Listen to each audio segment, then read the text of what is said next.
Right then guys, Lambretta vlog time. It's bloody spitting now.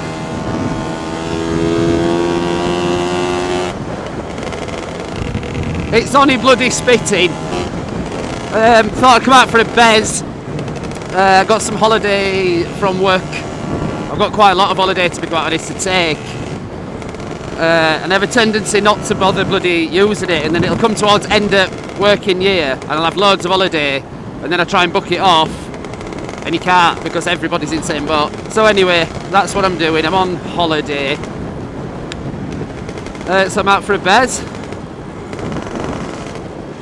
Nowhere to go as usual. I'm sure one day I'm going to have somewhere to go, you know. It'll be really, really weird. But anyway, so that's it. Cheers for all your comments and all that on the last vid. I know it's been a while.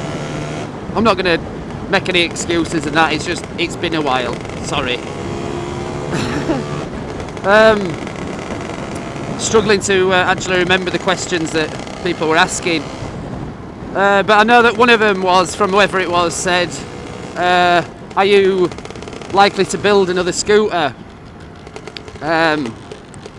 I think if I don't build another scooter in my lifetime, then something's gone wrong. You know, almost certainly. In fact, I'd say definitely I'll be building another scooter at some point. It's just, as always, it's getting the dough, isn't it? It's, you need money for this sort of shit. And at the minute, I ain't got any with the house and that. But yeah, I'm definitely going to be building another scooter. I'm always on the lookout for stuff. And like I said on my other vid, I'm always buying bits and that whenever I see them. I actually bought a job lot of parts last week off eBay, just a load of random bits. I'd seen this job lot of parts and it were nothing as usual that I needed or particularly wanted, but they were just too cheap not to, if you know what I mean. There were some guy were asking 20 quid for this job lot of parts. I think it was that or best offer. Either way, I got it for like 15 quid and it was just a giveaway at that, so you just think I can't really afford not to buy these parts for how cheap they are. And it included like a lay shaft and brake levers and bits of, you know, like the little arm thing for the back brake. There were two of them, stuff like that. Those parts on their own are a good 8 to 10 quid each, and a lay shaft is fucking hell, mega money. To be quite honest, it's not in the best condition, but it's definitely usable. I wouldn't want to put it into like a performance engine really, because it's a little bit worn on the splines on the end, but it's there, you know what I mean? You could use it. If you had to use it, you could use it, so that's what it's for. And just loads of other bits, really. Just little bits that hold you up in a build. You know, and having them and not is the difference between being able to, you know, complete a job one day, or have to order a bit, wait a week, and then start again, you know, and get back on it. So just little bits like that. It's probably my top tip that I could give you. Buy parts when you see them and when you can afford to buy them,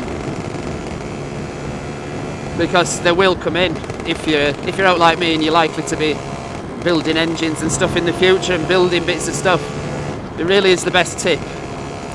So anyway, that's that. Trying to think of another question that I was asked. Oh, someone else said, will you do some more maintenance bits? Which I'm more than happy to do, but realistically I'm only likely to do that shit when I need to do something to this, because otherwise I'm just taking this apart to put it back together, and those days are gone for me for doing stuff like that. I'm only likely to do anything that's essential. But next time anything comes up, even if it's just a cable or something like that, I'll do a vid.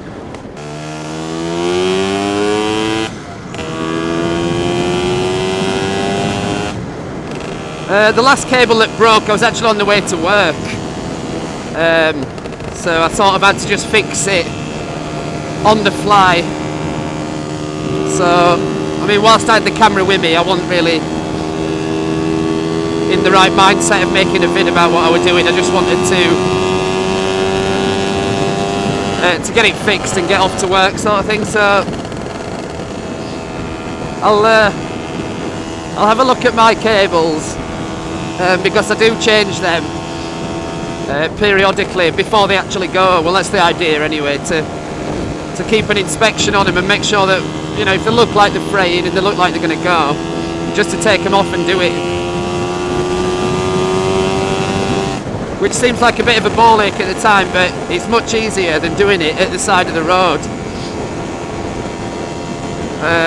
And just getting covered in shit whilst you're out and about, you know. And it's like when I did that, my hands were just black with grease and I had nothing with me. In fact, all I had with me, because I had my bag on, my backpack here, which I carry my drink of popping and shit, and my backy and that, there were actually an old sock in there. So I had to use this old sock with spit on it to wash my hands. Because you know, you've got to put your gloves back on and your hands are black, so you're putting grease and shit inside your gloves.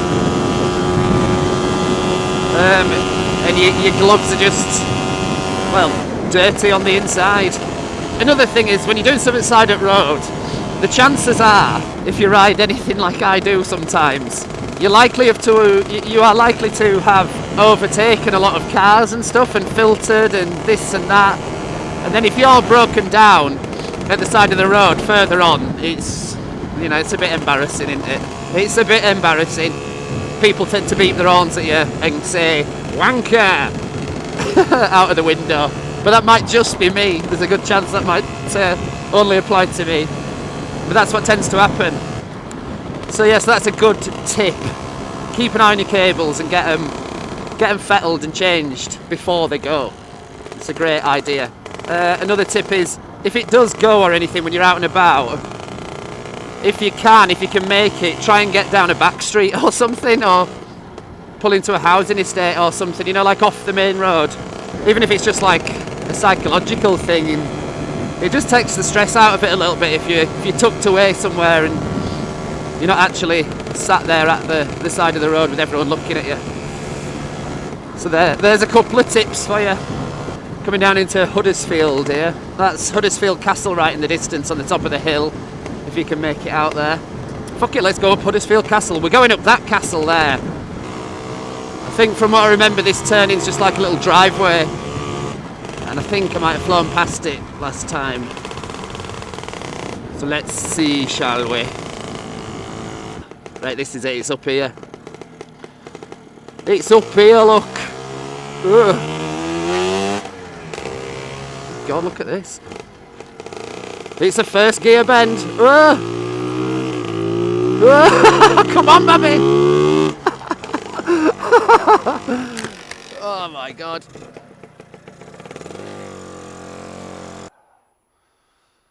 Right view. So this is it. Huddersfield Castle. Huddersfield Castle. Huddersfield Town Centre, I think, is over there. Yeah, it is, because there's the uni and stuff there. Ugh. To be honest, I don't know where these other places are. I couldn't just tell you. I think you've got Dewsbury and that over that way. But right, enough. Thanks for watching. Subscribe, ask a question. I'll try and answer it if I remember. Thanks for watching. See you on the next one.